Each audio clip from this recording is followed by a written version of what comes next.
understanding the information within a certain section. Because if you don't, you can't really say that you mastered the concept. You can't master a concept just by simply going over it and reading it one time. You have to try and understand what exactly is being said to you, and understanding the different ways, the different forms it could be presented.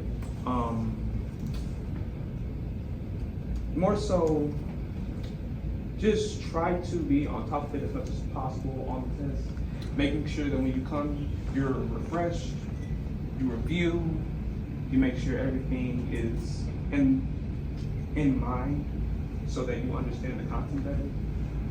Because you don't want to come to the day of the test and come, like so prepared, because that's going to be very, very bad, especially on your performance.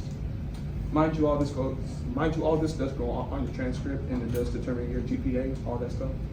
Is you plan on going to college, that is. And also, this is a very major test. It's going to determine if you graduate or not, if you pass.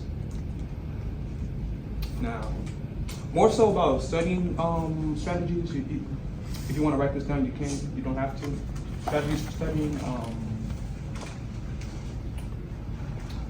Index cards. Use lots of index cards. Write down a word or a vocabulary word, a term. Flashcards, right? Write it. Write the word on one side and write the definition on the other. Do that, and then practice with it, and continuously practice with it until you understand the concept. Next. Another thing I did was I looked up a quiz online. Find online quizzes, get accustomed to that. And of course, reading your biology textbook in class. I don't know if he allows you to take them home, but if he doesn't, read. And you can go online and look it up if you can. I think there's an online copy that you can look up.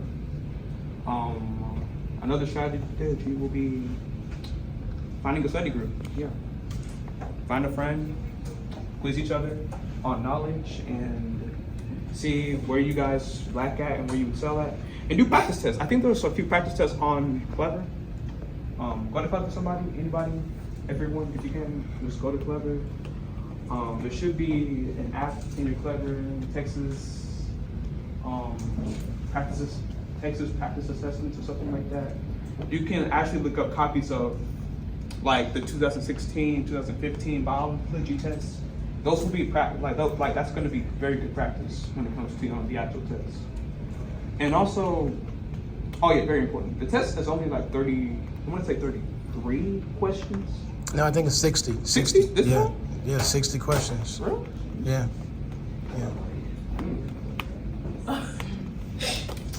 Well, never mind, because I thought it was 30. Like last year, wasn't it 35 last year? No, y'all had about the same. I think it was still 60 last year too, I think it was. Yeah, so it's about 60 questions. Okay. Well, since it's 60, since it's 60 questions, you already have a good idea of how long the test is going to be. Biology really isn't as difficult as you think it is, as long as you understand. Don't get me wrong, it is difficult. But if you learn what you need to, it will become like second nature, easy, as if you've been training for it your entire life. So just try and divide the tics. I'm pretty sure he told you the tic names, right? Like he gives you the assignment, the tic names. Try and link them together so that you'll be able to just go over them entirely. And then after one tic, you go to the other one. Because the questions are very random. You'll get one kind of question here, another kind of question there. It's not necessarily going to be the exact same thing. Just try and understand. Try and understand just each topic individually before you move on. I don't want you guys to just don't study one thing, then move on to another thing, then jump back and forth, because you're not going to, do well with that. Just don't hop back and forth on a certain topic. If you don't understand one thing, stay on that one thing until you get it right, and then move on. Don't just stay on that one. Don't stay on one thing for a minute. Stay on it for a good amount of time until you're ready to move on, and then move on to the next topic. Because in that way you won't get stuck on the test. And when it comes to the test, that's also a good thing. When it comes to the test, don't get stuck on one question, because you're also tired. Keep that in mind. You're going to be very much so timed on this test. How long is it? It's 4 hours. They get 4 hours. Okay. Well, that's plenty of time to finish the 60 question test. So just pace yourself on the test. Make sure you don't take too long on a certain question. If you can't figure it out, just go on and then come back to it later. Don't just spend your entire time on the same question. I'm pretty sure this is basic stuff he's already told you. Oh, yes.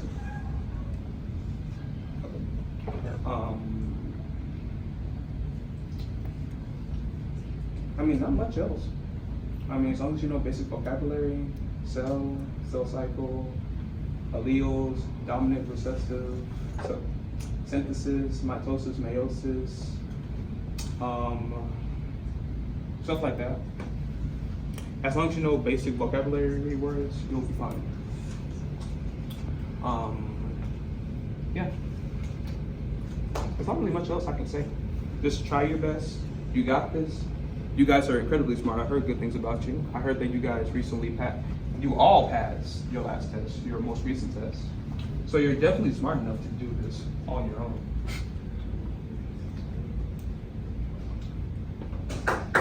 Yeah. My personal experience in the Collegiate Academy, the only thing I really will push you guys to do is mature.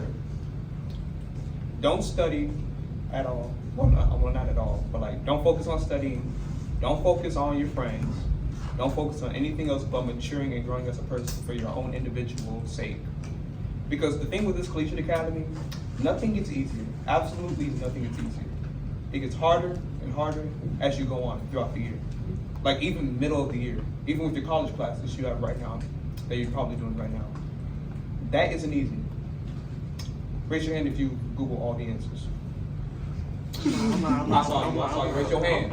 Raise your hand. Too much on mine. I was just playing. Anyway, so the only thing you should really be focused on so far is just learning how to mature, grow for your own personal sake, because things won't become any easier for you as you progress through the Collegiate Academy. Your classes will like grow. Like the amount of classes you have, like I'm pretty sure the most anyone that has in here maybe like 2 or 3, maybe. I think have one college class. That's it. Oh, one? And some Okay. people have 2. Yeah, some people have 2. Yeah. So like we got 2 or 3 maybe. But after that, you probably might have 4, 6, or like you might have a whole schedule full of college classes that you have to do. And these professors are not going to be any better than these teachers. You thought these teachers graded hard? These professors don't care. They don't care at all. They will zip you instantly. Late assignment, zip. Wrong thing, zip. Do the work right. They still might zip you if you miss doing anything. Like nothing is easy after you pass 9th grade. Like 9th grade might be your easiest year aside from your senior year in high school. Just learn how to conduct yourself. Just pay attention in class. Understand where the teachers are coming from. Honestly, these teachers are spending so much time with you teaching you stuff. I know Mr. McKenzie's a little strict about the way he wants things done in class. I understand. I had him last year. I understand how he is. You know, he wants the best for you. I understand. I still remember when he sat me in the back of the class. You know, it was bad. You know, it's a bad experience for me though. But I grew. I understood what I did wrong, and I got better. Yeah. So it's just a matter of you being able to better yourself, understanding your errors, your mistakes, and growing upon them. Because you can't really grow if you don't understand what's wrong, and you can't grow if you're too busy, you know, chatting with friends. And that's one thing that I really don't like. I don't like kids that complain about the workload they have, the grades they have, and yet they're the same kids that talk in class, the same kids that joke around in class, the same kids that have no idea why they're failing, and yet they're doing all this extra stuff but their work.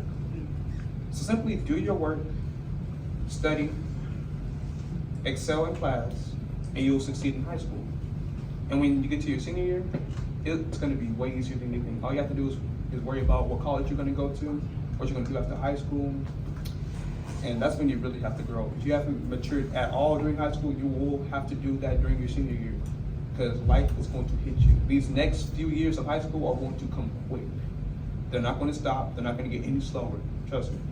Like, I literally almost cried yesterday when I found out that this was my second year of high school, because I literally joined, like, I'm part of the band program. I joined the band program last year.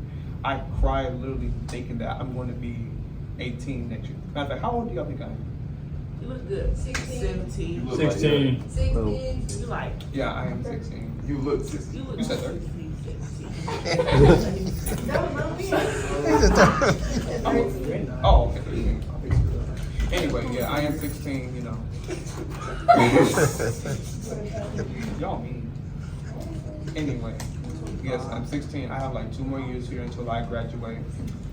I'm not getting any younger. He sure isn't getting any younger. I know, he's right. Guys, he is right. Gray hair, I didn't have this stuff last year, the year before They that. had it last year. No, man, I didn't. Y'all know he had dress before, right? Yeah, I said, no, guys, I didn't have no gray, no gray hair. I didn't have dress last year, no, but I didn't have no gray hair either. That's a man. But yeah, anyway, just try and like excel in class. Just make sure you focus on what you need to work on. Make sure you excel, because again, nothing's gonna get easier. Time isn't gonna get slower for you. Time is gonna speed up. It's just gonna keep going as it has been. Everything's gonna keep going as it has been. These teachers are just trying to do their job to teach you. So please make their job as easy as you possibly can, because they will give you HE double hockey stick if you do not do any work that you need to do, anything that you're supposed to do, and especially if you're talking and joking around, laughing, and wondering why your grade is literally 833. Not saying you guys are like dumb or anything, because there's no reason any of you should have 33 in this class. Because if you do, you're literally not trying. This class isn't even that hard. Just try to deal with the people that want to grow, and you expand on that. And just be as contagious as you possibly can. Spread this feeling of growth with your peers. Spread this feeling of maturity with other people. Because we need more people that are willing to sacrifice their time of leniency to work a little more. Because the more you work, the more you're able to succeed. 9 times out of 10, the work you're doing is going to help you surpass your past self. And don't compete. That's another big thing. Don't compete with anyone else but yourself. Be better than how you were last week. Don't compete with Joshua, Thomas. Don't compete. Don't compete with Thomas. Don't compete with whoever. Him too. Joshua, right? Me? Yeah. Nah, it's Jose. Yeah, Joshua. Don't compete with any woman in this room but yourself. Grow based on who you were before, and compete with no one else but yourself. If you're better than yourself from last week, you've grown. If you're better than him, then that just means you just know more than him. It doesn't mean that you've grown. It just means you know more than him. Have you grown? Have you matured? That's what matters in the collegiate program. That's it. An arrow pointing to the trophic level that has the most available energy. You guys know that, right? The plants. Yeah. And which one has the least amount of trophic energy? The Cool. Yeah, you guys are smart.